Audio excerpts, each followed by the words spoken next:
Bonsoir à tous pour cette dernière rencontre de ce cycle de cours sur l'énergie.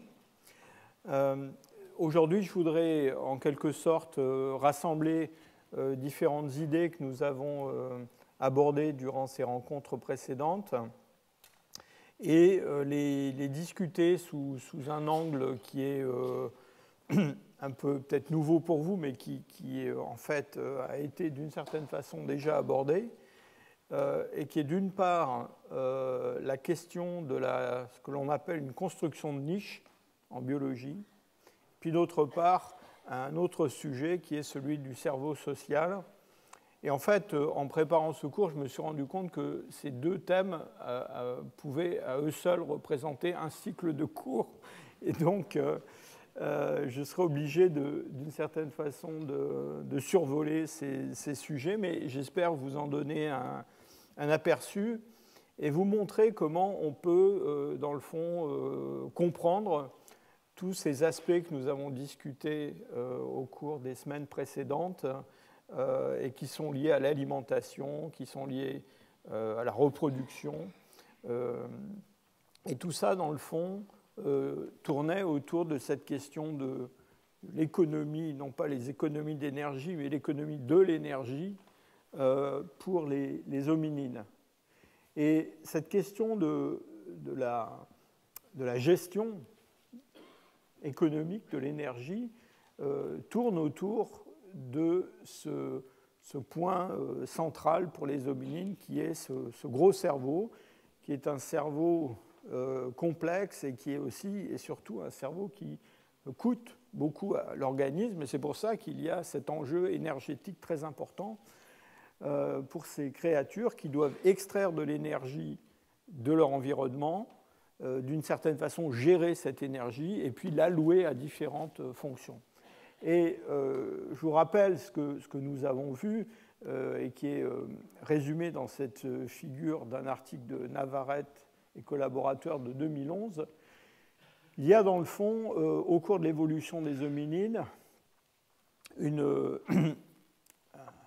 effort constant pour accroître la quantité d'énergie qui est disponible pour l'organisme. Et cela, ça s'est opéré de différentes façons. D'abord, par des changements alimentaires.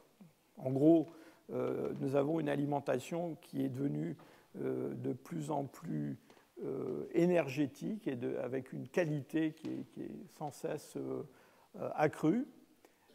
Ensuite, il y a une gestion de cette alimentation, en particulier avec la cuisson et puis aussi avec la conservation de cette nourriture.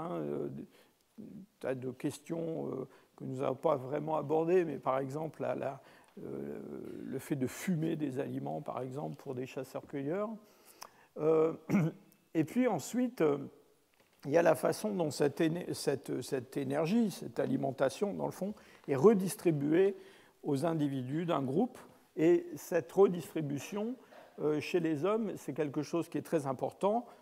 Chez les chasseurs-cueilleurs, on a véritablement des sociétés de partage avec des règles très précises qui, dans le fond, régentent la façon dont le gibier est partagé entre non pas seulement les membres de la famille du chasseur, mais tous les éléments du groupe. Et du point de vue de la reproduction, vous avez vu aussi que les différents adultes d'un groupe participent à la reproduction, en tout cas participent au soutien du développement de tous les enfants de ce groupe. Et c'est ce qu'on appelle une reproduction coopérative. Et puis de l'autre côté, il y a des changements dans la façon dont toute cette énergie qui a été rendue disponible, elle est réallouée, et surtout comment, dans le fond, on a réussi au cours de l'évolution humaine à voir décroître certains coûts énergétiques, comme celui de la locomotion. Vous vous souvenez de ces modifications vers la bipédie, puis ensuite vers l'adaptation à la course, et puis tout ce qui tourne autour de encore une fois, de la reproduction et de la croissance, avec une croissance qui est prolongée et qui, dans le fond, permet, par unité de temps, d'investir moins que l'on investirait si on avait des individus qui grandissaient beaucoup trop vite. Et tout ça, donc, c'est réinvesti dans ce cerveau qui est très, très gros et très complexe par rapport à la masse corporelle. Alors, tous ces changements, dans le fond, on peut les voir sous différents aspects. Il y a des aspects qui sont purement biologiques, donc on a des changements. La locomotion sont vraiment des changements anatomiques qui ont permis cette évolution. Côté de la digestion, c'est un domaine qu'on connaît moins, mais vous verrez, on en parlera un petit peu dans quelques instants, mais on soupçonne qu'il y a tout un appareil génétique qui s'est modifié au cours de l'évolution des hominides, surtout avec le passage vers une alimentation beaucoup moins végétale et beaucoup plus omnivore. Du point de vue de la reproduction, vous vous souvenez aussi de la façon assez complexe que nous avons de mettre au monde les enfants. Et puis alors, il y a des aspects qui sont des aspects, j'allais dire, strictement comportementaux. Rien n'est jamais strictement comportemental ou biologique. Vous avez compris que les deux choses interagissent. Donc il y a des changements qui relèvent de l'innovation technique, des armes nouvelles, des outils nouveaux, des techniques nouvelles comme la cuisson par exemple. Et puis un domaine énorme, immense, qui est tout ce qui est de l'ordre de la complexité sociale. Et on se posera la question de savoir dans le fond où cette complexité sociale prend sa racine et comment, dans le fond, ce gros cerveau est mis à profit pour rendre cette complexité sociale encore plus, je dirais, intéressante aussi du point de vue énergétique. Alors tout ça, ça aboutit à ce qu'en biologie, on appelle une construction de niche. Et en quoi ça consiste une construction de niche? Eh bien, ce qu'on appelle une construction de niche, c'est le fait qu'un organisme, une espèce animale, modifie son environnement pour le rendre favorable à cette espèce et accroître son succès reproductif. Et ça, c'est un domaine de la biologie qui s'est énormément développé, qui a donné lieu à beaucoup de travaux. On va en parler pendant une partie de ce cours. Et dans le fond, cette niche humaine, on peut la définir comme une niche qui est à la fois une niche technologique et puis une niche où la complexité sociale, elle aussi, joue un rôle très, très, très important. Alors, des constructions de niches dans la nature, il y en a énormément. Je vous ai choisi deux photos qui sont des exemples très, très spectaculaires. Celui des castors qui construisent un barrage, et en construisant ce barrage, eh bien, ils créent un environnement qui est l'environnement non seulement favorable, mais l'environnement indispensable à la vie des castors. Donc, ils fabriquent leur environnement. Puis, un autre exemple assez célèbre, c'est celui des termitières. Là, ce sont des termitières construites en argile, en Afrique, en Australie, enfin dans différentes zones tropicales. Sont des constructions qui peuvent être énormes. Ces termitières sont des structures dans lesquelles prospèrent nos termites, qui sont des animaux aveugles, qui ont besoin d'un environnement tout à fait particulier, avec une température qui ne doit pas être trop excessive. Et donc, ils se construisent un monde pour les termites dans un environnement qui, a priori, pourrait ne pas paraître aussi favorable que ça aux termites. Alors là, ce sont des exemples de ce qu'on appelle des espèces architectes. Le mot est quand même assez simple à comprendre. Ce sont des espèces qui construisent des structures, et il y en a un certain nombre dans la nature. La construction de ces structures peuvent altérer l'environnement de façon extrêmement significative. Ça, c'est une photographie prise d'avion de la grande barrière de corail qui longe le continent australien, eh bien, le corail est une espèce qui modifie son environnement et qui non seulement modifie son environnement, mais modifie la géographie, puisque les îles entourées d'atolls voient leur géographie modifiée par la construction de ces récifs coralliens. Et puis, à l'intérieur de ces récifs coralliens, se développe tout un monde, toute une vie qui est propre à ces récifs et qui n'existerait pas sans ces récifs. Ceci, c'est une photographie aussi prise d'avion et qui est la photographie du plus grand barrage de castors que l'on ait jusqu'à présent découvert. C'est une photo qui est prise au Canada et c'est un barrage de castors qui est visible depuis l'espace. Il y a des photos de Google Earth qui montrent ce barrage de castors. Et donc vous voyez que non seulement les castors ont créé un petit lac, détourné cette rivière, mais la végétation aux alentours est profondément altérée.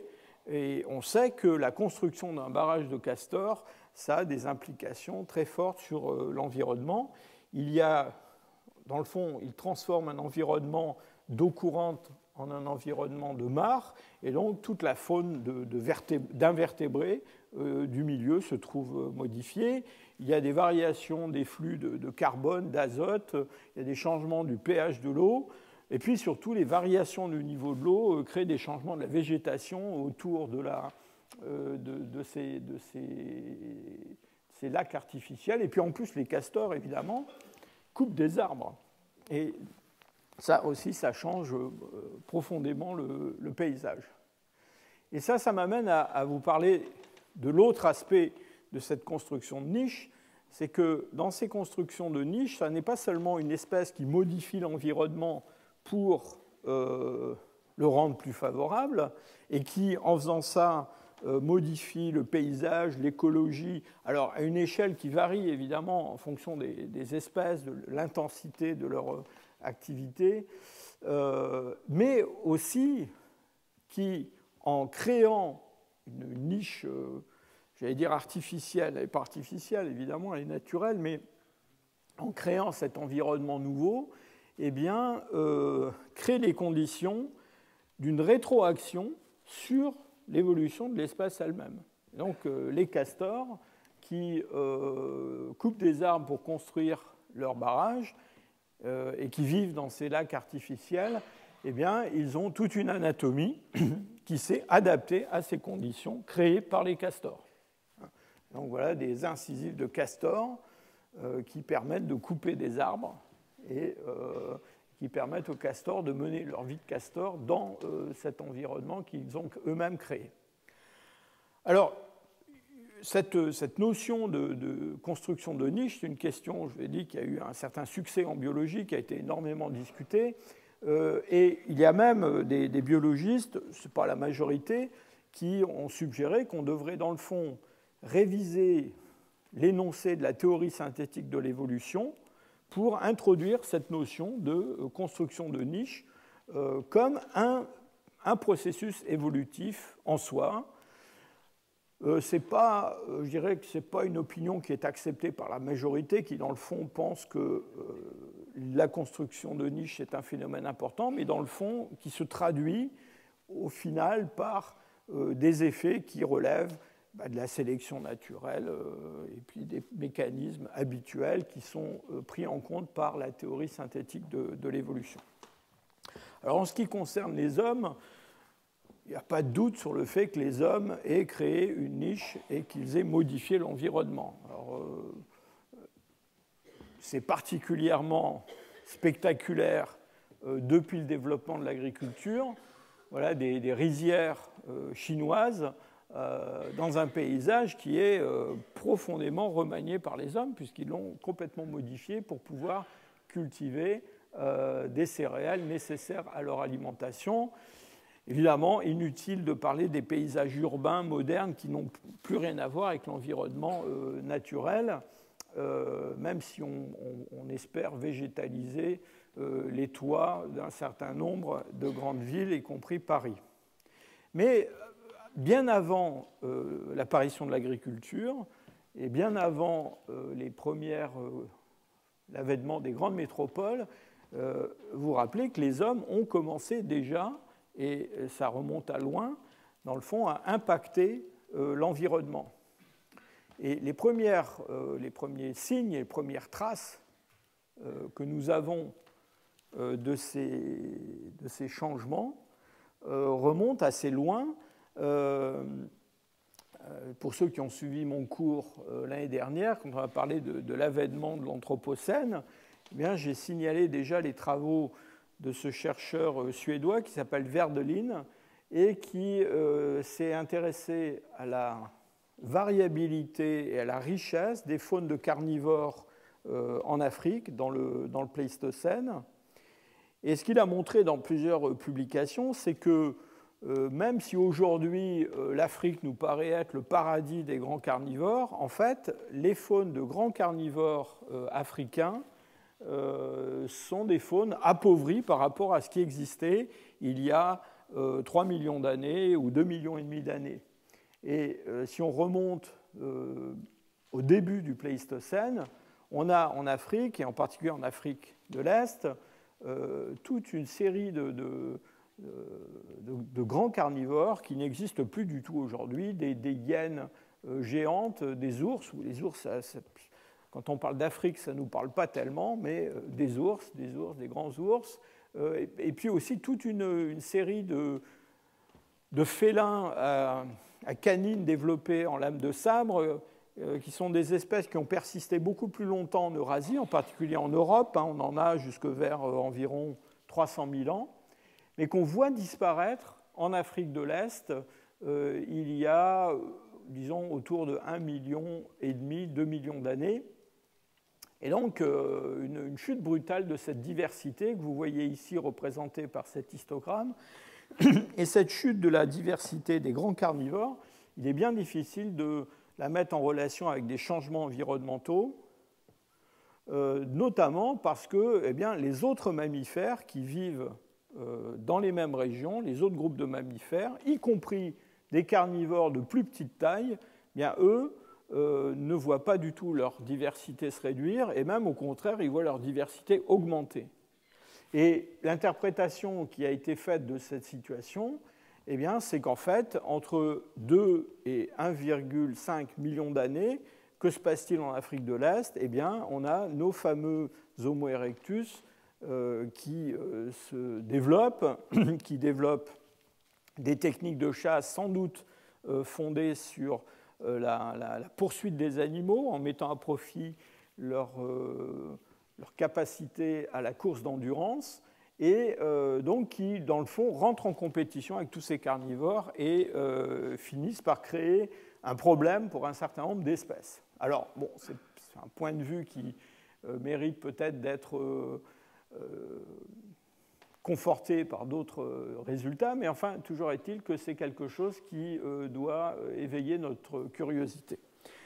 Il y a de nombreuses études sur l'évolution de la faune pendant le Pléistocène, avec une bagarre qui est une bagarre, je dirais, presque politique, en tout cas où il y a un certain fond idéologique, pour savoir si, dans le fond, les modifications de la faune, en particulier les modifications récentes de la grande faune qu'on observe dans certaines régions, sont dues à l'homme et à son activité de prédation, ou sont dues à des changements climatiques, et en particulier à la fin des temps glaciaires et au début de l'interglaciaire actuel.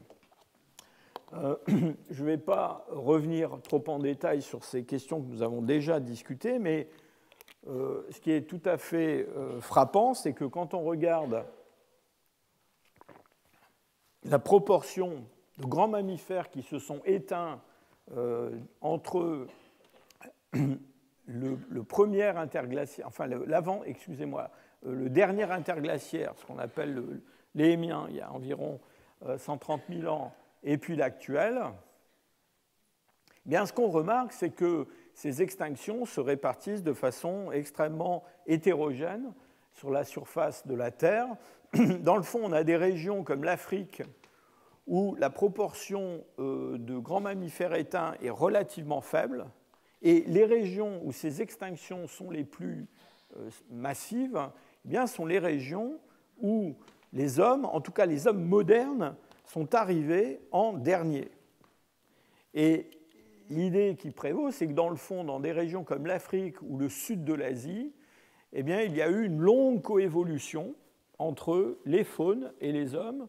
Dans le fond, les faunes sont habitués, si je peux dire, aux hommes et à leur penchant à chasser, alors que des régions comme l'Australie ou l'Amérique, eh bien, ont subi, si je peux dire, de plein fouet le choc d'une arrivée d'hommes dans des régions où il n'y avait jamais eu d'autres hominines auparavant. Ça s'est passé autour de 50 000 en Australie, disons après 14 000, 15 000 dans les Amériques, mais vous voyez que ce sont des régions qui ont été très, très impactées par ces extinctions.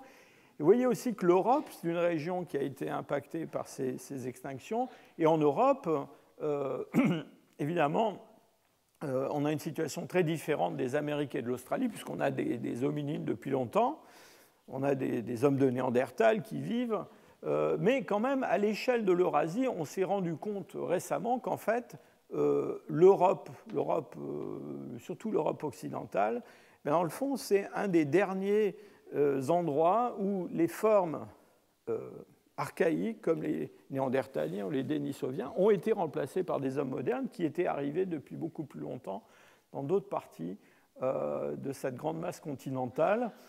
Et clairement, quel que soit leur succès adaptatif, les Néandertaliens n'ont pas impacté les faunes aussi fortement que les hommes modernes du Paléolithique supérieur. Alors,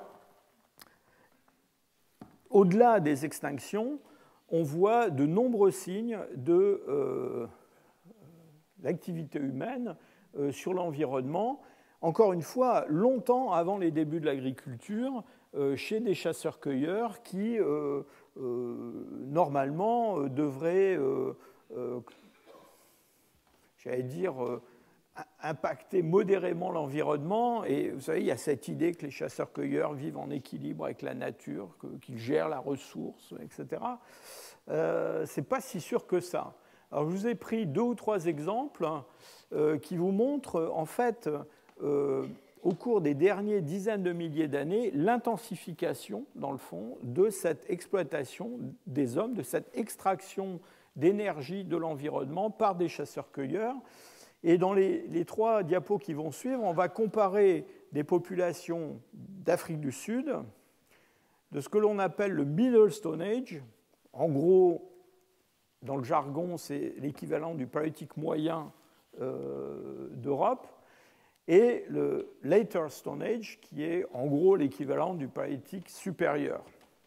Alors, ce qui est intéressant en Afrique du Sud, ou dans d'autres parties d'Afrique, c'est que cette transition entre le Middle Stone Age et le Later Stone Age ne correspond pas à un remplacement de population, comme c'est le cas en Europe. Ce ne sont pas des Néandertaliens remplacés par les hommes modernes, ce sont des Homo sapiens qui évoluent vers les hommes actuels, avec des changements de comportement. Mon collègue Richard Klein, qui est à l'université de Stanford, a consacré pas mal d'années de sa vie à étudier la transition Middle to Later Stone Age en Afrique du Sud. Et c'est un archéozoologue qui s'intéresse beaucoup à la faune, à la petite faune, et à la façon dont les hommes ont exploité. Il a produit un certain nombre de travaux, en particulier sur l'exploitation des mollusques en milieu littoral. Et donc, ce que montrent les travaux de Richard Klein, c'est que quand on compare une série de gisements sud-africains qui s'échelonnent, disons, entre 120 000 ans et puis l'actuel, et que l'on regarde la taille de différentes espèces de gastéropodes qui ont été exploitées par ces hommes en milieu littoral, eh bien, ce qu'on voit, c'est une décroissance de la taille de ces formes. Et cette décroissance de la taille de ces formes, eh bien, elle est très certainement liée à une pression de plus en plus grande des hommes sur ces espèces. C'est-à-dire qu'en gros, ces coquillages ont moins de temps pour grandir et ils sont récoltés avant d'arriver à une taille maximum. Et donc, c'est quelque chose qu'on voit se développer dans le Later Stone Age, alors que dans le Middle Stone Age, ça n'est pas le cas encore. Et donc, derrière ça, il y a probablement une augmentation de la population, une augmentation de ses capacités à exploiter ces ressources. Et dans le fond, on est sur le chemin de cette construction de niches avec une extraction d'énergie de l'environnement qui est de plus en plus grande.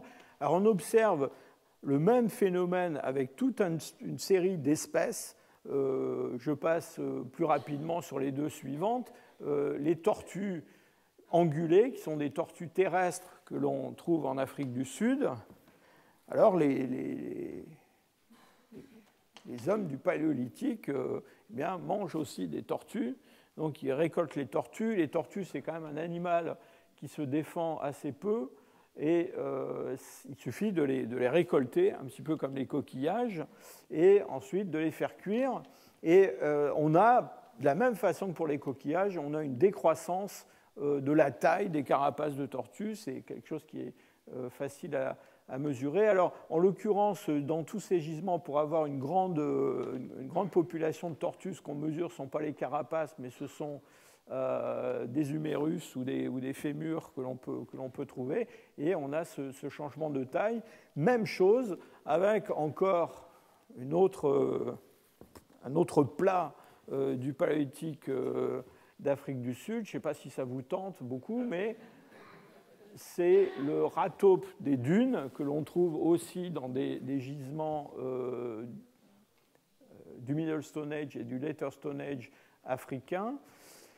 Et là, vous avez la comparaison entre la taille des humérus de forme, alors c'est dans un même gisement, hein, des niveaux, des os qui viennent de niveaux du Middle Stone Age, comparés à des os des mêmes animaux qui viennent du Later Stone Age. Et ce qui est intéressant dans cette étude, c'est que Klein a aussi regardé comment se modifier la taille de ces animaux en fonction de l'environnement, et en particulier de la pluviométrie.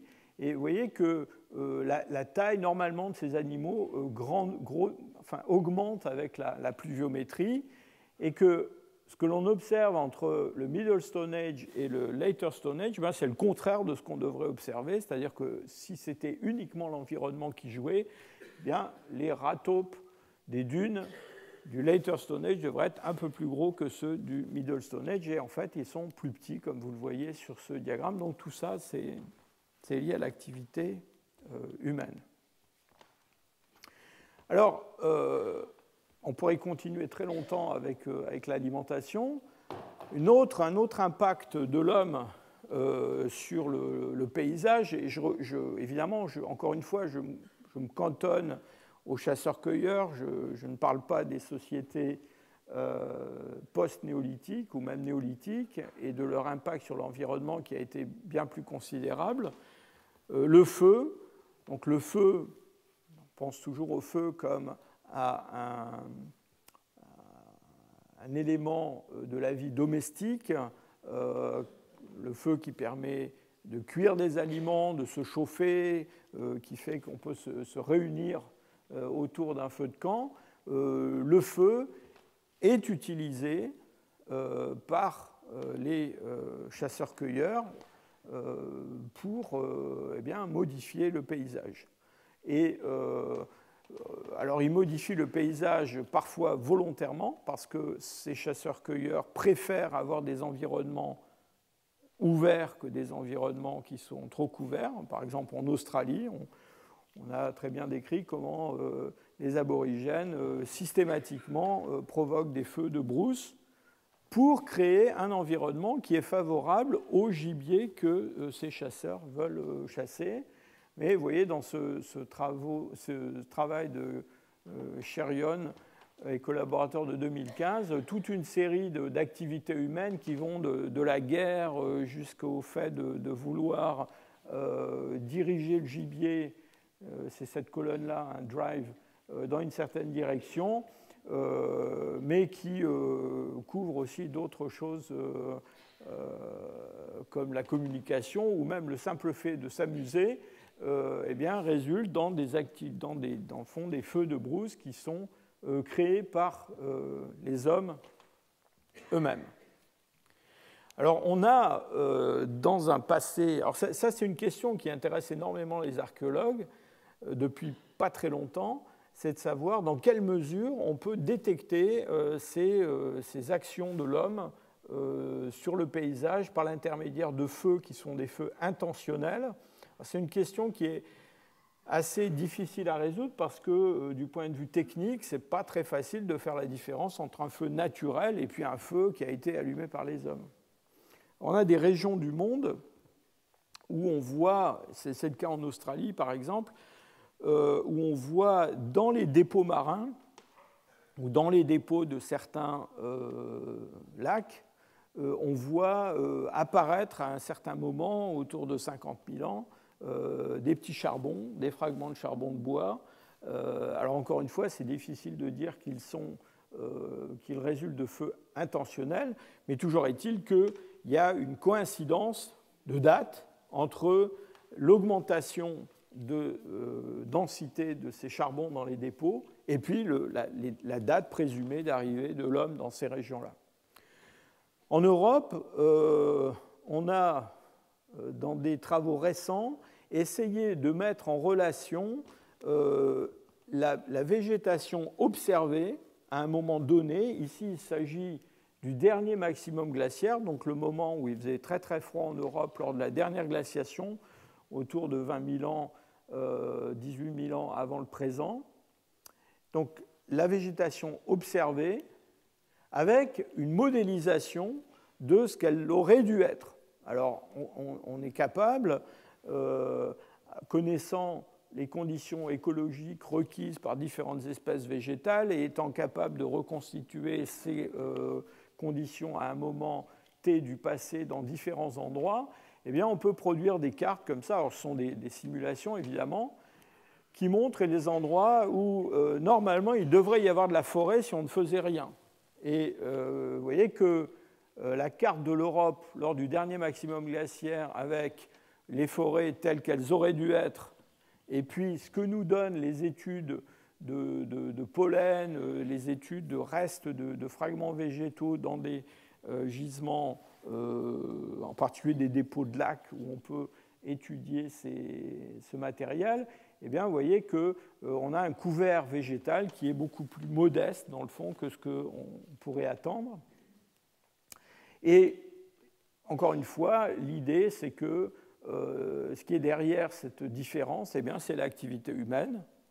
Alors, le dernier maximum glaciaire, ça ne paraît pas un moment extrêmement favorable à créer des incendies, mais en fait, dans une forêt de résineux, quelle que soit la saison, apparemment, on peut arriver à la faire brûler. Alors, probablement à l'été ou à l'automne, c'est plus facile qu'au milieu de l'hiver, mais si on en croit les auteurs de cette étude, encore une fois, les chasseurs-cueilleurs qui vivent à la fin des temps paléolithiques dans nos régions préfèrent des milieux ouverts à des milieux forestiers, ne serait-ce que pour avoir accès au gibier ou pour pouvoir se déplacer et donc élimine une partie de ces forêts. Alors, tous ces grands changements du paysage, évidemment, vont s'accentuer de plus en plus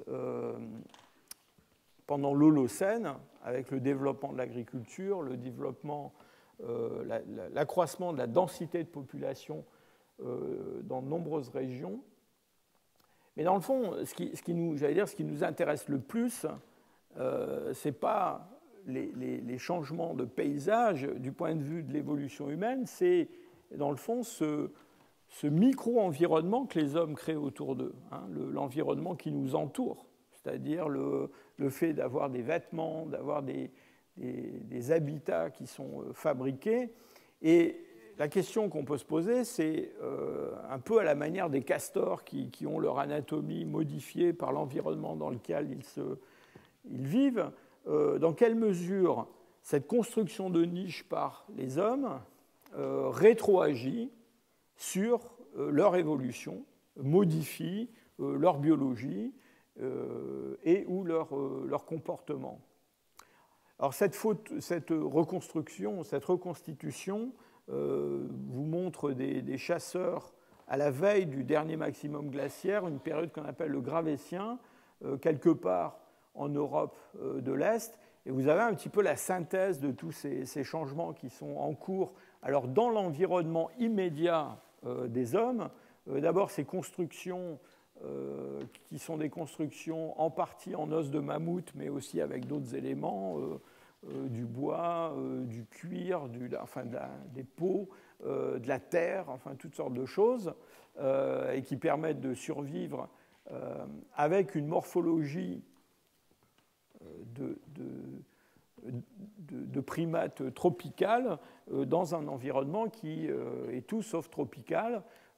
La construction, enfin la fabrication de vêtements, on a beaucoup parlé la dernière fois avec la thermorégulation et le fait que l'invention de l'aiguille à coudre, pas très longtemps après cette période-là, était probablement une avancée majeure.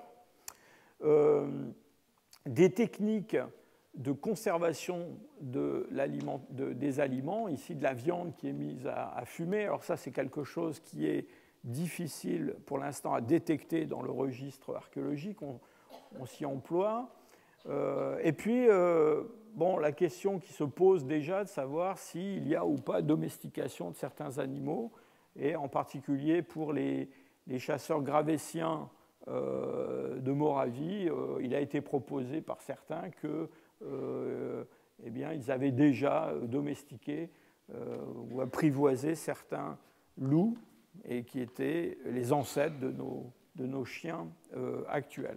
Alors tout cet environnement créé par les hommes, il va créer des opportunités pour d'autres espèces animales, de la même façon que les castors créent un environnement de mares et, dans le fond, favorisent certains invertébrés plutôt que d'autres, où les coraux abritent toute une variété d'espèces de poissons. Alors pour ce qui est des hommes et de leur environnement domestique, il est clair qu'ils ont créé des opportunités pour beaucoup d'espèces. Je vous rappelle l'existence, si vous l'avez oublié, de la puce, qui vit dans les vêtements humains et qui ne peut vivre que dans les vêtements humains. C'est-à-dire qu'il ne peut pas survivre et se reproduire en dehors de cet environnement-là. Et donc, sans vêtements et sans préparation de peau, de cuir, couture, etc., on vivrait dans un monde sans puce. Et puis, plus tard, beaucoup plus tard, là, on est dans la période historique, on va voir des animaux qui sont non pas des parasites, mais plutôt des commensaux de l'homme. Alors, j'en ai pris un au hasard, mais quand même qui est un qui a compté et qui compte toujours. Donc, le rat d'égout, le rat. Donc, ce rat, c'est une espèce domestique qui a dû son succès, dans le fond, à l'environnement créé par les hommes. Alors, pourquoi il s'appelle Norvegicus ? C'est bien parce qu'en fait, on pense qu'il a été introduit en Europe par les Vikings, dont il infestait les dracars. Et donc, en fait, il ne vient pas du tout de Norvège, il vient plutôt d'Asie et de l'Est de la Russie.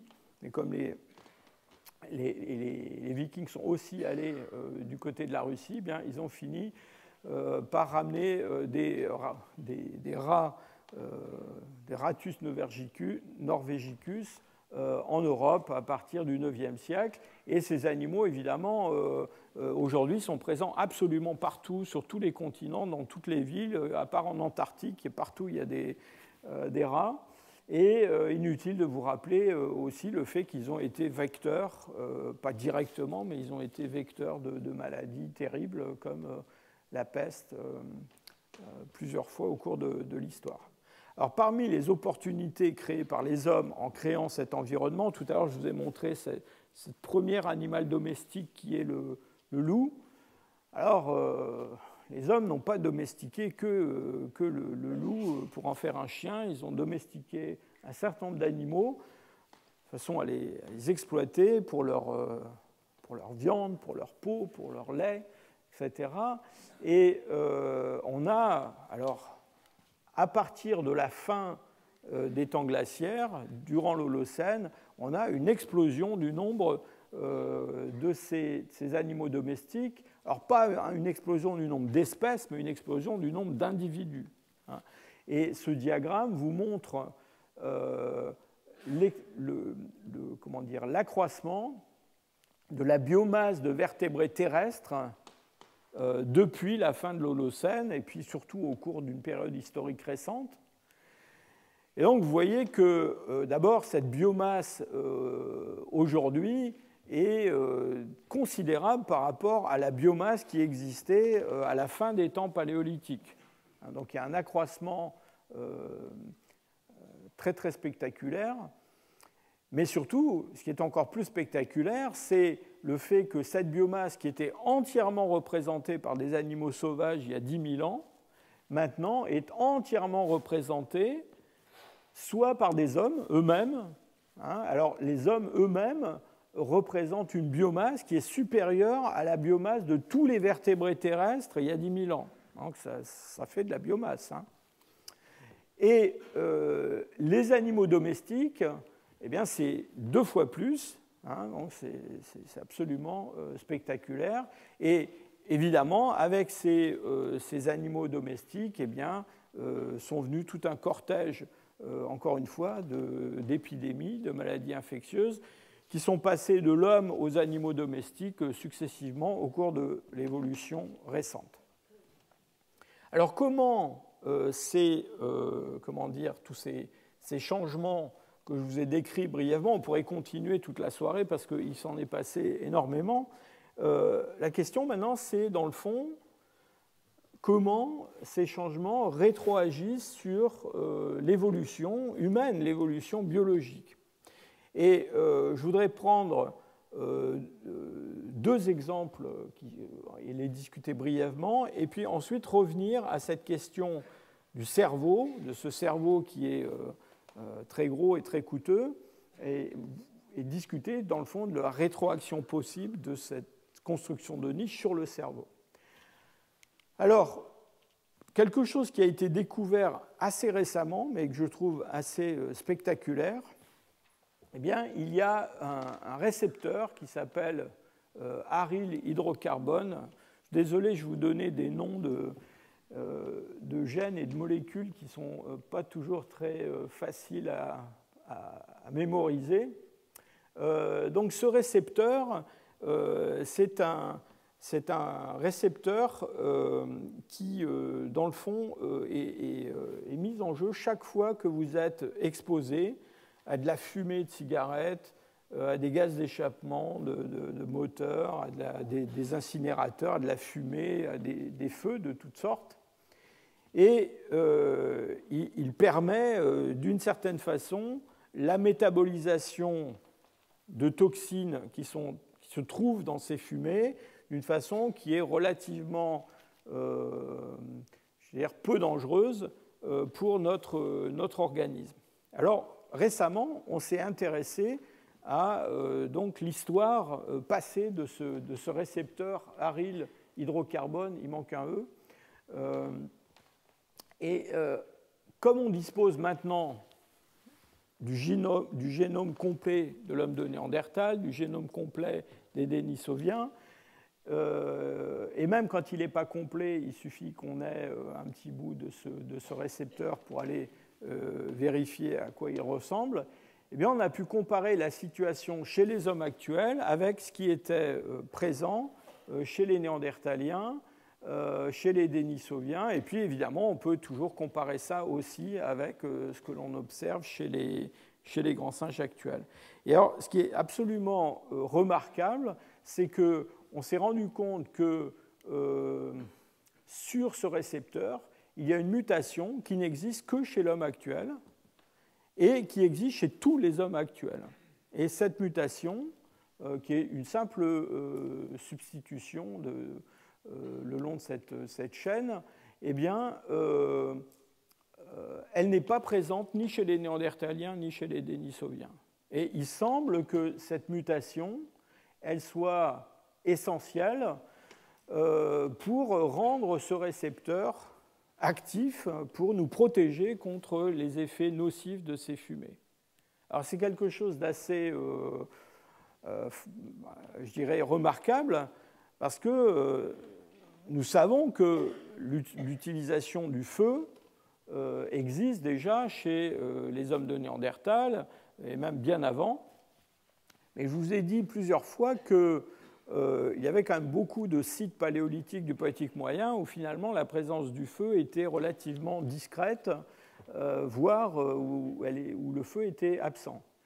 Et donc, ce que cette donnée, cette comparaison des données génétiques actuelles et puis de la paléogénétique suggère, eh bien, c'est qu'il y a une intensification de l'utilisation du feu, en tout cas une exposition de plus en plus grande à des fumées, soit dans les habitats, soit peut-être à cause de ces techniques de fumage dont je parlais tout à l'heure. En tout cas, on a récemment, au cours de l'évolution humaine, et depuis la séparation avec les Néandertaliens, on a acquis cette mutation qui nous permet, si je peux dire, de vivre dans un monde de fumée avec un peu moins de risques, même si ces risques existent toujours. Donc ça, c'est une modification qu'on peut considérer comme justement une de ces rétroactions entre la construction d'une niche, le feu, dans le fond, c'est l'homme qui l'a ramené chez lui, et puis la génétique et le génome de ces hommes.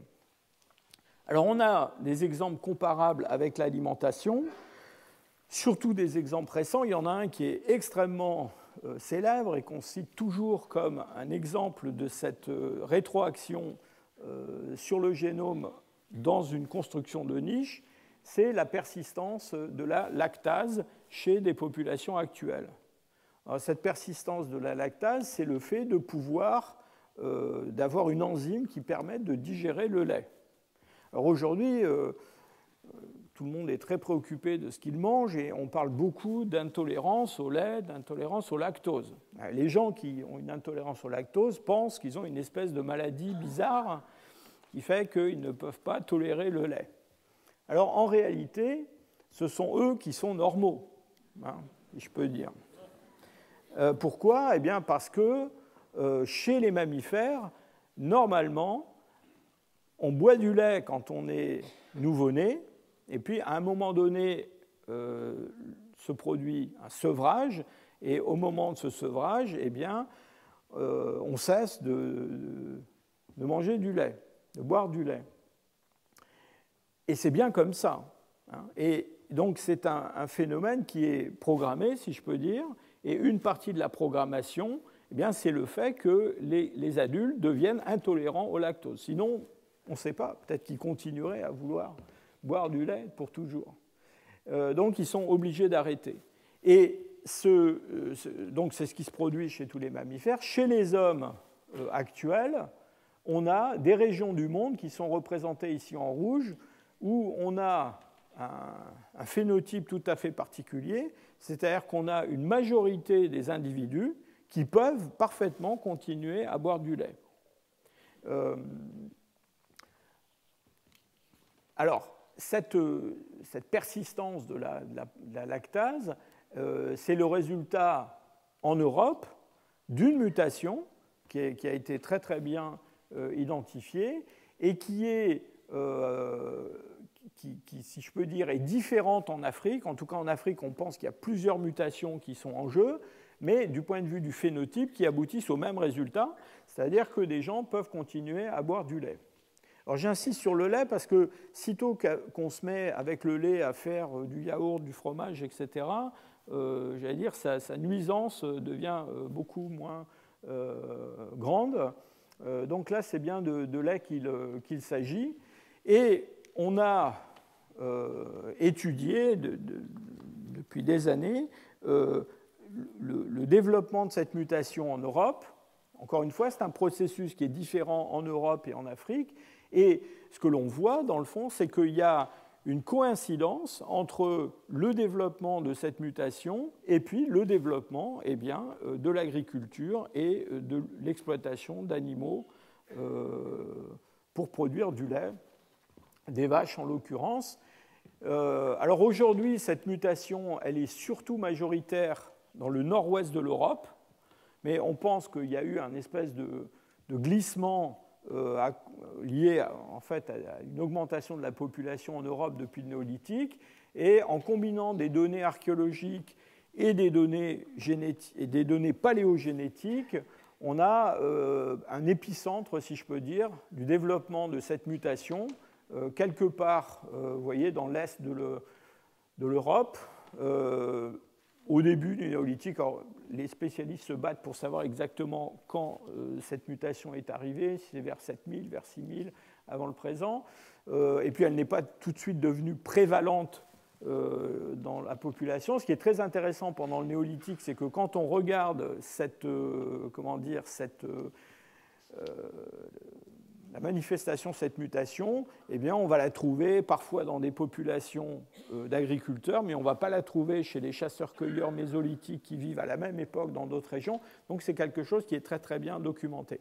Donc là, on a un cas, encore une fois, où la création de cette niche humaine avec des animaux domestiques, avec l'exploitation de ces animaux pour produire du lait et des produits laitiers, eh bien, modifie le génome des hommes.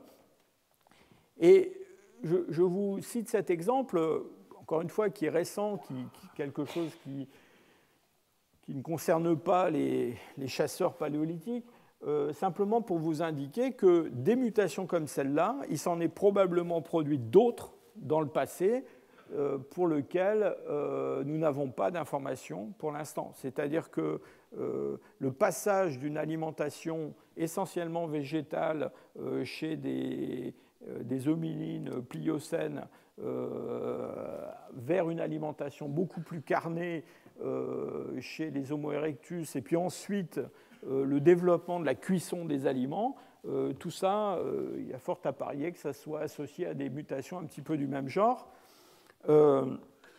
Et je pense qu'il est difficile d'extrapoler les conditions des hominines qui vivaient il y a 2 millions d'années à partir des données actuelles. Dans le fond, tout ce qu'on raconte sur le fait que de manger de la viande crue, c'est pas bien pour nous aujourd'hui, mais je ne sais pas, peut-être que pour un Homo erectus, c'était quelque chose qui était parfaitement jouable. Alors venons-en maintenant au cerveau, puisque dans le fond, toute cette construction de niche, toute cette histoire de gestion de l'économie, ça aboutit à une chose qui est le développement d'un cerveau très gros. Et on a beaucoup parlé au cours des derniers cours de l'augmentation du cerveau essentiellement au cours des 2 derniers millions d'années, avec depuis environ 500 000 ans une augmentation qui n'est pas liée à une augmentation de la masse corporelle, donc une augmentation du coefficient d'encéphalisation. Alors, évidemment, en tant que paléontologue, il est plus facile de s'intéresser à la taille du cerveau, puis un peu à sa forme, et sa forme, dans le fond, c'est quelque chose qui nous dit pas grand-chose sur sa structure interne. Et je voudrais insister sur le fait qu'à côté de ces changements de taille, même ces changements de forme, eh bien, on a de bonnes raisons de penser qu'au cours de ces 2 millions d'années, il s'est produit aussi énormément de changements du point de vue du fonctionnement de ce cerveau et du point de vue de sa connectivité. Alors, je ne vais pas vous faire un cours sur le cerveau maintenant, mais je voudrais quand même vous rappeler que le cerveau, on a l'habitude de le diviser en trois grandes parties. Une partie qu'on appelle le cerveau reptilien, une autre partie qui est une partie ancienne qu'on appelle le système limbique. Alors certains pensent qu'il n'y a pas vraiment de système limbique, mais disons il y a des parties du cerveau profond qu'on appelle le système limbique. Et tout ça est recouvert par le néocortex qui a pris un développement énorme chez les primates et singulièrement chez l'homme où il est extrêmement développé. Et on va passer un petit moment maintenant avec le cortex. Donc, je vous ai dit, le problème de la différence entre un cerveau humain et un cerveau de chimpanzé, ça n'est pas juste la taille. C'est pas un cerveau humain, ça n'est pas un cerveau de chimpanzé agrandi. Hein. Il a une structure différente. Et en particulier, quand on regarde ce néocortex dans différentes régions du cerveau, eh bien, ce que l'on observe, c'est qu'il est composé de toute une stratification de couches avec des neurones, des cellules gliales, toute une complexité de structures. Et cette complexité de structures en couches, c'est quelque chose qu'on voit se développer au cours de l'évolution des mammifères, des vertébrés, parce que je pense qu'il en manque un petit peu là à gauche, ça commence avec les amphibiens, les reptiles, et puis au cours de l'évolution des mammifères, on a des ajouts constants de ces couches à l'intérieur du néocortex, et même entre donc, des mammifères comme les primates et puis l'homme, il y a des changements qui sont des changements significatifs, et donc quand on passe, encore une fois, d'un néocortex de chimpanzé à un néocortex humain, ce n'est pas seulement une question de taille, c'est une question aussi de structure. Alors cette structure en couche, en feuillet du néocortex, c'est quelque chose dont on connaît très bien le développement au cours du développement embryonnaire de l'homme et de la croissance du cerveau. Et donc, on a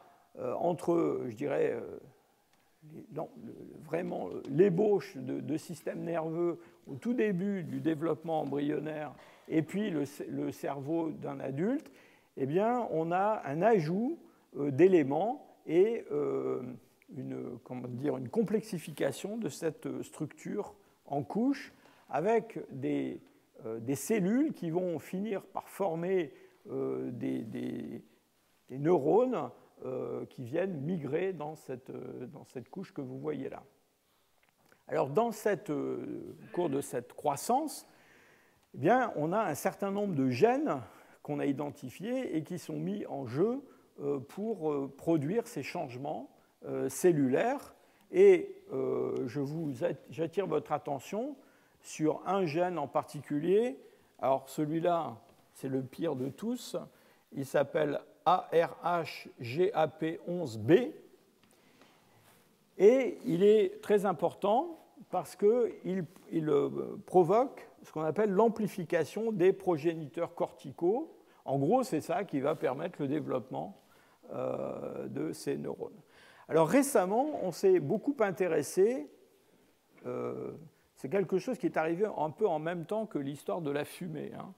Donc au cours des 2-3 dernières années, on s'est beaucoup intéressé dans le fond à la phylogénie de tous ces gènes. On a essayé de retourner dans le passé pour voir dans le fond quand ces gènes étaient apparus. Et dans le fond, à travers ça, ce qu'on essaie de faire, c'est de compléter l'information qui nous manque sur des structures internes, comme la structure du cerveau, auxquelles on n'a pas accès directement sur les fossiles. Alors ce gène avec un nom très compliqué et qui joue un rôle très important dans la formation du néocortex. Alors d'abord, comment on sait qu'il joue un rôle très important ? Eh bien parce que par manipulation génétique, on a implanté ce gène, cette version-là du gène, ARHGAP11B, eh bien, dans des cerveaux de souris pour voir ce qui se passait. Et si on fait ça, eh bien, on ne produit pas Mickey Mouse, mais on produit une souris avec un plissement du cortex qui est bien supérieur à ce que l'on devrait obtenir chez une souris qui a un encéphale relativement lisse. Et donc, ça confirme effectivement le rôle de ce gène dans l'expansion du néocortex humain. Alors, on est d'autant plus convaincu que ce gène, il est le produit d'une duplication de gènes, c'est-à-dire qu'il existe chez le chimpanzé un gène qui s'appelle ARH-GAP11A, et ce gène, au cours de l'évolution, après la séparation entre la lignée qui mène au chimpanzé et la lignée qui mène à l'homme, eh bien, ce gène s'est dupliqué, c'est-à-dire qu'à côté de lui, il y a un autre bout une copie de ce gène qui s'est développé, et c'est ce fameux ARH-GAP11B. Et quand cette duplication s'est produite, eh bien, il y a une troncature qui s'est produite, c'est-à-dire qu'il y a un petit bout du gène originel qui n'a pas été dupliqué. Et tout ce processus, aujourd'hui, on est capable de le produire en laboratoire. Et donc, on a fabriqué en laboratoire un gène ARH-GAP11B ancestral, c'est-à-dire tel qu'il était juste après la duplication de ARG-GAP11A. Et on sait que cette duplication, elle s'est produite depuis la séparation entre l'homme et le chimpanzé. Et on sait qu'elle s'est produite avant la divergence néandertalien-dénisovien humain. Pourquoi ? Eh bien, parce que chez eux, on a déjà cette duplication. Et on a aussi chez eux autre chose qui est une substitution d'un nucléotide sur ce gène qui semble essentiel à cette expansion du néocortex. Et pourquoi on sait que c'est essentiel ? Toujours pareil, parce qu'on a fabriqué le gène après duplication, mais sans cette substitution de base, et on sait qu'il ne produit pas le même effet chez les souris que le gène avec la substitution de cette base qu'on observe chez ces trois espèces.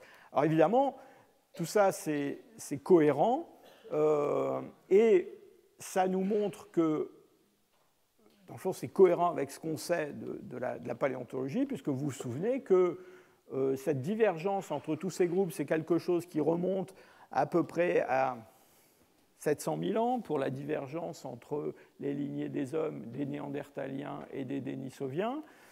Et donc, quelque part un peu avant, probablement cette substitution s'est produite, et on a, vous vous souvenez, cette augmentation du coefficient d'encéphalisation dans ces formes terminales du Pléistocène moyen et du Pléistocène supérieur, alors qu'avant, on avait une relative, j'allais dire, stabilité, dans le fond, du rapport taille du cerveau, taille corporelle chez les autres hominines. Alors, ce qui est vraiment passionnant dans cette histoire-là, c'est que ça nous montre aussi à quel point, j'allais dire, l'ingénierie génétique qui est derrière des évolutions extrêmement spectaculaires peut être simple. C'est-à-dire, on parle d'un nucléotide où il y a eu la substitution d'une base et qui a des effets qui sont des effets absolument énormes. Alors, on a d'autres moyens de mesurer, si je peux dire, ces changements de la structure interne du cerveau au cours de ces derniers, disons, ces 2 derniers millions d'années. Et donc, il y a un travail récent qui a été produit où on a cherché à mesurer la quantité, l'importance du flux sanguin venant dans le cerveau au cours de l'évolution récente. Alors, cette évolution du flux sanguin, alors évidemment, on n'a pas les artères et les veines des hommes de Néandertal ou des Homo erectus, mais il se trouve qu'une grande partie de l'irrigation sanguine du cerveau provient d'une artère qui est la carotide interne et qui pénètre dans le crâne par un foramen qui est parfaitement identifié. Et donc, on peut on le fait en imagerie virtuelle normalement, mais on peut aussi aller le mesurer directement sur des crânes. Donc, on a récemment sur des grandes séries de fossiles, essayer de mesurer le calibre de ce foramen et de voir comment il change au cours du temps. Et le résultat, c'est le suivant, c'est que au cours du dernier au cours des derniers 3 millions d'années, on a une augmentation de la perfusion des tissus cérébraux qui a augmenté d'un facteur à peu près 1,7. Et si on multiplie ce facteur 1,7 par l'augmentation du volume cérébral, qui est à peu près de 3,5, eh bien, ça veut dire que le flux sanguin qui arrive dans le cerveau des hominines aujourd'hui, eh bien, il est 6 fois supérieur à ce qu'il était il y a 3 millions d'années. Et ce flux sanguin, évidemment, on le met directement en relation avec l'énergie qui est nécessaire au cerveau pour fonctionner. Et donc, on pense que c'est très certainement lié à un accroissement de la connectivité entre les neurones, de l'activité synaptique et des fonctions cognitives en général. Alors maintenant, la question, évidemment, c'est est-ce qu'on peut facilement mettre en relation ces changements spectaculaires du cerveau, j'essaie de vous montrer que ce n'était pas seulement une question de taille, avec des phénomènes qui sont liés à cette construction de niche. Et plusieurs fois, j'ai évoqué le lien possible entre la reproduction coopérative et puis la complexité cognitive. Alors, je voudrais quand même mettre un petit bémol à ça, parce que c'est l'opinion qui est défendue par un certain nombre d'auteurs. Je pense à Karel Vanček, par exemple, ou Sarah Hurdy.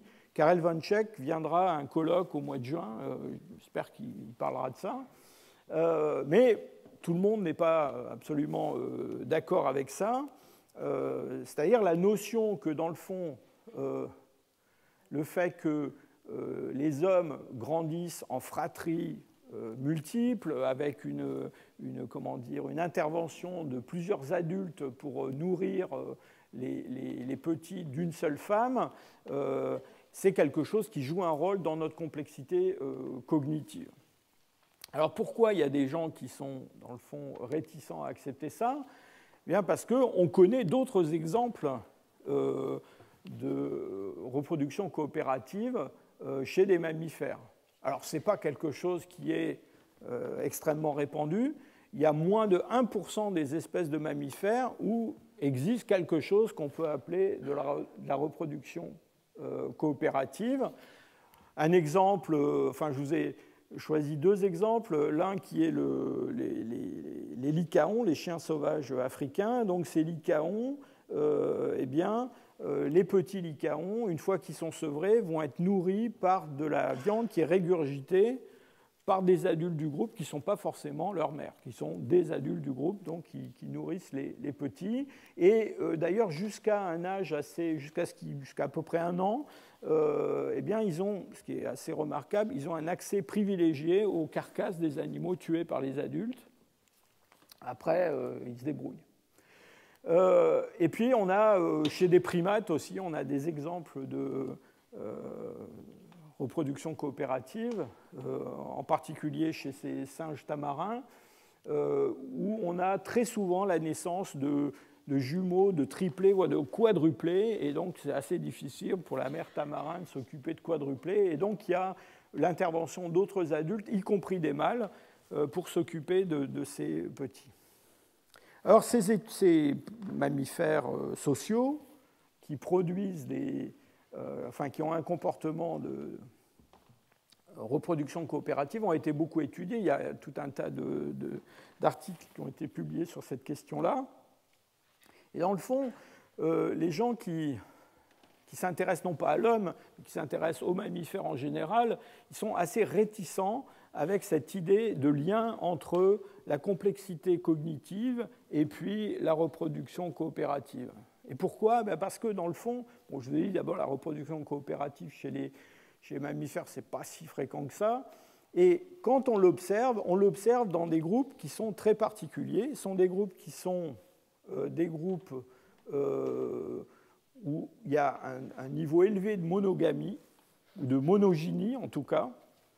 Et puis, surtout quand on regarde comment ça se passe exactement, eh bien, on se rend compte qu'en fait, dans ces espèces-là, très souvent, dans ces groupes sociaux, eh bien, il y a une femelle dominante et un mâle dominant qui vont être ceux qui vont avoir le succès reproductif le plus élevé et qui, dans le fond, vont, si je peux dire, faire travailler tout le groupe à leur bénéfice, en tout cas au bénéfice de leur gène. Et donc, au final, c'est quelque chose qui est tout à fait particulier, c'est-à-dire qu'on a virtuellement une seule femelle et un seul mâle dans ce groupe qui vont avoir qui sont des dominants, qui vont avoir une postérité grâce à cette reproduction coopérative, finalement. Alors, ce n'est pas vraiment ce qu'on observe chez les hommes. Et puis, de plus, quand on regarde ce qui se passe chez les primates en général, eh bien, ce ne sont pas les primates avec les plus gros cerveaux qui ont la reproduction coopérative la plus développée. Je mets l'homme à part. Hein. En tout cas, les grands singes africains, gorilles, chimpanzés, etc., ne montrent pas un mode de reproduction qui ressemble à de la reproduction coopérative. Donc, ce bémol étant mis, il y a quand même un certain nombre de chercheurs qui pensent que chez l'homme, chez les hominines, ça joue un rôle important. Et ça joue un rôle important, pourquoi ? Ça joue un rôle important, d'abord parce que c'est un caractère qui est acquis. Vous savez, le problème de cette reproduction coopérative, c'est c'est un caractère qui est acquis indépendamment par plusieurs lignées. Donc c'est de l'homoplasie, hein, c'est un caractère dérivé qui se développe indépendamment dans plusieurs lignées. Et chez l'homme, il se combine avec un trait qui est très particulier, qui est ce développement prolongé des individus et surtout ce développement retardé, différé du cerveau. Donc la grosse différence entre un homme et un lycaon, c'est que pour un lycaon, à 1 an, c'est fini, alors que pour nous, je ne dis pas que ça commence, mais oui, d'une certaine façon. Et donc, c'est la combinaison probablement de ces interactions sociales qui sont nécessaires au développement de l'individu, avec le fait que cet individu va devoir interagir avec tout un réseau social pendant un très grand nombre d'années, qui va avoir un effet sur son développement cérébral et en tout cas sur le câblage de son cerveau. Et donc dans ce câblage de son cerveau va se développer un certain nombre de structures qui sont des structures qui nous aident dans nos interactions sociales avec d'autres individus. Et ça fait vraiment partie de la niche construite par les hommes. Alors, ces interactions sociales avec d'autres individus, elles sont, chez l'homme, tout à fait particulières, parce que les hommes ont développé des capacités qui existent de façon, je dirais, embryonnaire chez certains primates, chimpanzés par exemple, mais qui n'existent pas beaucoup chez les autres mammifères. Et c'est ce qu'on appelle la théorie de l'esprit et l'empathie. Ce sont des sujets qui sont des sujets énormes, mais cette théorie de l'esprit, c'est dans le fond la capacité que nous avons à nous représenter les pensées des autres. Alors ça peut être une théorie de l'esprit cognitive, c'est-à-dire par une sorte de raisonnement, on est capable dans le fond, de prédire les actions de quelqu'un, ou en tout cas de se faire une idée de ce qu'il a dans la tête. Et puis, il y a une théorie de l'esprit qui est beaucoup plus affective, qui ne se fonde pas sur un raisonnement, mais qui se fonde tout simplement sur notre propre vécu affectif et le fait qu'on a une capacité à s'identifier à autrui. Et donc là, c'est quelque chose qui relève plutôt de l'empathie. Et cette empathie, elle est très très grande chez les hommes, puisque nous sommes capables, dans le fond, de ressentir la douleur, la joie de quelqu'un d'autre. Et ce sont des caractères qui sont extrêmement importants dans la construction réseau social très complexe comme celui qu'on observe dans les sociétés humaines. Alors, cette notion d'empathie et cette théorie de l'esprit, elle se fonde bien sur l'existence de structures cérébrales particulières. Alors, vous vous souvenez, tout à l'heure, je vous ai montré un cerveau en vous disant, voilà, un cerveau humain, c'est très gros, il y a beaucoup de néocortex, mais il y a aussi un système limbique, un cerveau reptilien. Et en particulier, ce système limbique, on pense qu'il a une très très grande importance dans l'aspect émotionnel de nos relations avec autrui. Il y a dans le système limbique quelque chose qu'on appelle les amygdales, qui sont deux petites structures à peu près de la taille d'une cerise dans une partie profonde du cerveau de chaque côté. Et ces amygdales jouent le rôle de déclencheur des émotions. Et ces centres, ils sont en communication constante avec d'autres parties du cerveau, en particulier le cortex préfrontal, et puis ce qu'on appelle le cortex singulaire, qui est l'endroit du cerveau, dans le fond, on traite de façon où se passe le traitement cognitif des affects sociaux. Donc ce n'est pas juste une affaire d'expansion du néocortex chez les hommes.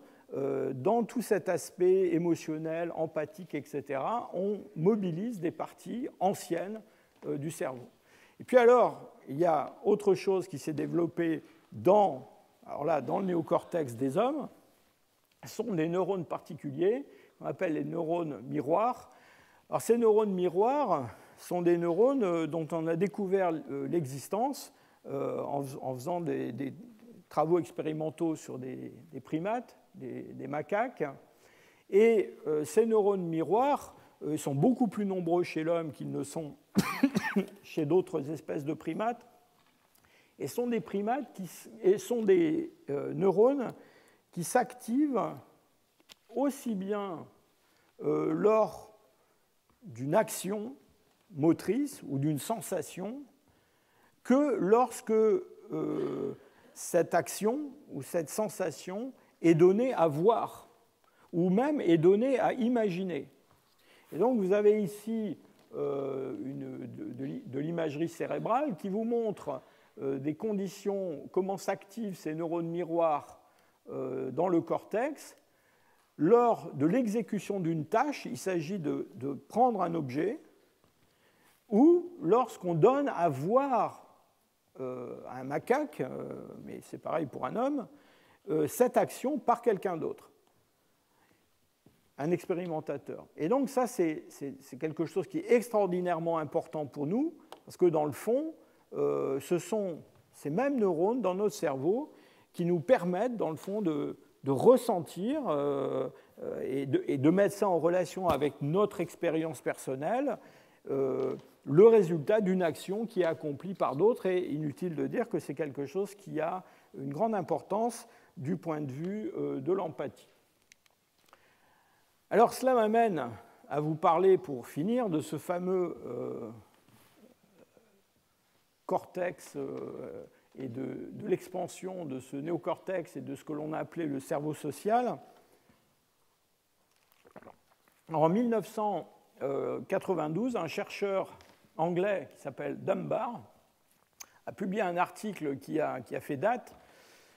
Et dans cet article, je crois qu'il a été publié dans Journal of Human Evolution, Dunbar a voulu montrer que, en fait, cette expansion du néocortex chez les hommes, elle avait des racines qui étaient des racines sociales, et que donc on pouvait bien mettre en relation la complexité sociale, le nombre d'interactions avec les autres à l'intérieur d'un groupe, avec l'expansion du néocortex.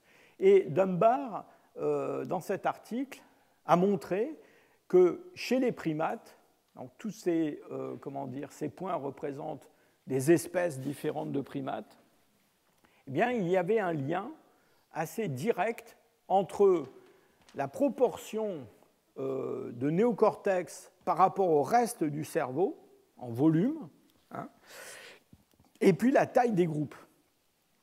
Et donc, ici, on a des prosimiens qui sont des espèces qui vivent isolées, seules.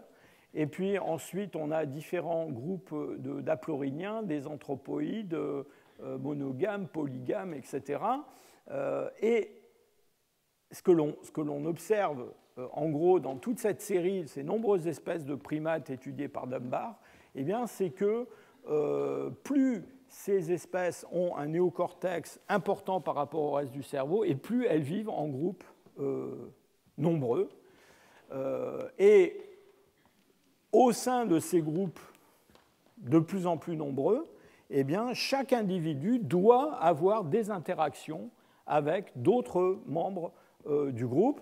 Et typiquement chez les primates, ça se passe à travers ce que l'on appelle du grooming en anglais. Alors, on peut traduire ça par toilettage, mais c'est un petit peu plus compliqué que ça, parce que ce n'est pas seulement chercher des puces dans la fourrure des autres, c'est avoir cette interaction, ce contact physique avec les autres, qui est très très important, et qui évidemment, on va finir avec ça dans quelques instants, a ses limites, parce que quand le groupe est un groupe de 5 ou 10, c'est assez facile d'avoir des interactions physiques et du toilettage croisées entre 5 ou 10 individus. Quand on est 50, c'est beaucoup plus compliqué et ça prend du temps. Enfin, vous voyez, là, ils se sont mis à 3 pour se toiletter, donc ils gagnent un petit peu de temps. Et alors, Dunbar, dans la suite de ses travaux, a proposé l'idée suivant laquelle,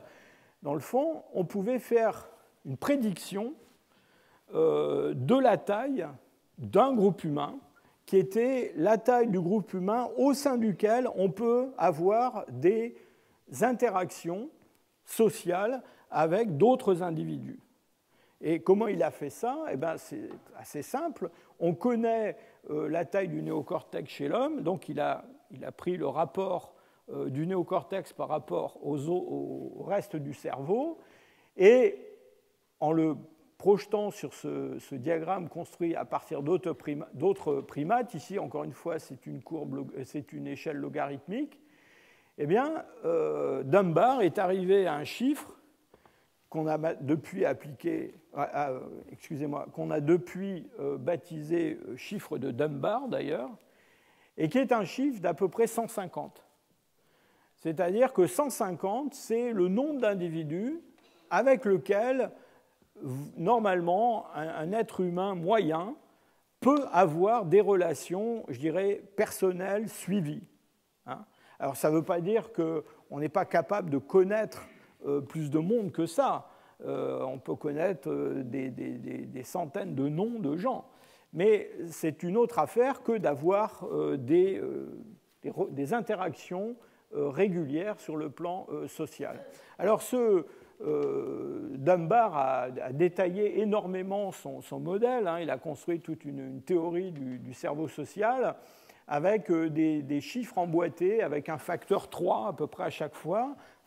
Donc 5, c'est vraiment la famille réduite, et puis ensuite une vingtaine de personnes, c'est les amis intimes, les relations très très proches, et puis après 50, c'est à peu près le nombre de connaissances que l'on peut avoir et avec qui on interagit, et 150, c'est vraiment une limite au-delà de laquelle sont des gens.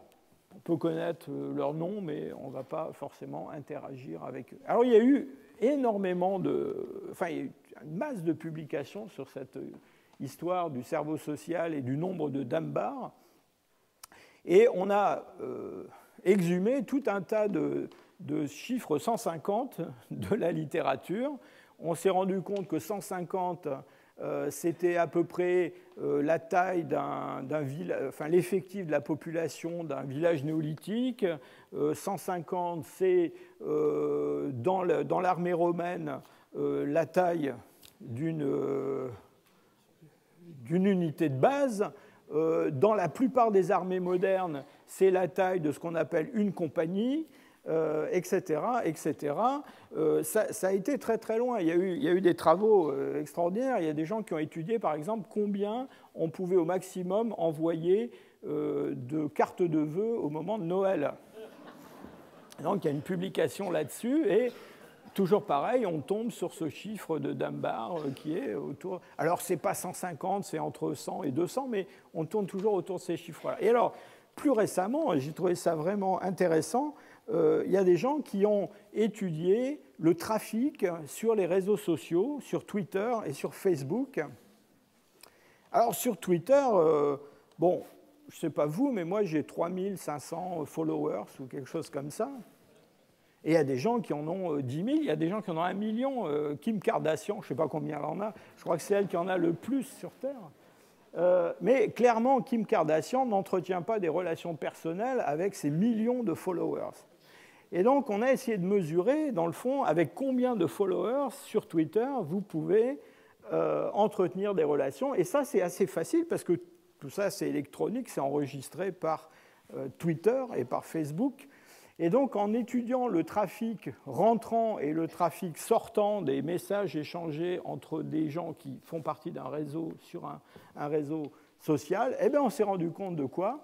Eh bien, qu'à partir d'à peu près 150 individus, ça plonge, c'est-à-dire que quand on interagit avec 10, 20, 30, 40, on est sur une pente croissante. Et puis quand on arrive au-delà de, disons, 200, eh bien, en fait, ce qui se passe, c'est qu'on se met à communiquer de moins en moins avec tout ce monde-là, et que, en fait, quel que soit, encore une fois, que ce soit le trafic entrant, le trafic sortant, on tombe toujours autour de ce chiffre de Dunbar. Alors, on est allé assez loin dans cette histoire, avec évidemment cette idée, encore une fois, que, dans le fond, cette expansion du néocortex chez l'homme, elle était liée évidemment à toutes ces capacités techniques que nous avons développées, toute cette complexité cognitive, mais qu'en fait, le moteur essentiel de tout ça, c'était la complexité sociale. Alors vous vous souvenez de mes petits singes là, de tout à l'heure qui faisaient du toilettage, qui s'épouillaient les uns les autres. Alors qu'est-ce qui se passe avec les hommes ? Parce que les hommes, évidemment, enfin, normalement, on ne se cherche pas des puces les uns les autres. Et en 1993, Dunbar, associé à un autre chercheur qui s'appelle Leslie Aiello, ont pris toutes les données qu'on avait sur des fossiles, sur la taille estimée du néocortex dans différents groupes d'hominines, et ont publié un article dans lequel ils fournissaient des estimations de la taille des groupes, d'Homo erectus, de Néandertal, d'Australopithèque, et surtout, ils ont estimé le pourcentage de temps que ces différents hominines auraient dû passer à faire du grooming pour entretenir ce réseau social. Alors, je vous dis ça de mémoire, mais pour Homo erectus, c'était des groupes au-dessus de 100 déjà, donc on parle de groupes conséquents. Et dans ce tableau, donc là, la colonne du milieu vous donne un pourcentage de temps, si on applique les règles de la théorie du cerveau social de Dunbar, des pourcentages qui sont prévisibles pour différents groupes. Alors, j'attire votre attention sur les deux dernières lignes, qui sont les hommes modernes, les hommes d'aujourd'hui. Et vous voyez que, normalement, si nous étions des macaques comme les autres, mais avec un plus gros néocortex, nous devrions passer 40% de notre temps à faire du grooming. Et Dunbar, qui a publié énormément sur cette question-là, en est venu à l'idée qu'en fait, le langage chez les hommes, c'était un moyen économique de développer du grooming social. Pourquoi ? Eh bien, parce que le langage, c'est quelque chose que l'on peut pratiquer en faisant une autre activité, et donc on peut parler avec quelqu'un alors qu'on s'occupe à autre chose, et surtout, on peut parler à un grand nombre de personnes à la fois, comme ce compteur, et dans le fond, l'idée de Dunbar, c'est que le langage, c'est quelque chose qui est essentiellement une forme de grooming humain et qui permet de consolider les liens sociaux, les liens émotionnels et qui renforce cette empathie qui nous anime constamment. Et dans le fond, c'est ce que nous avons fait au cours des dernières semaines.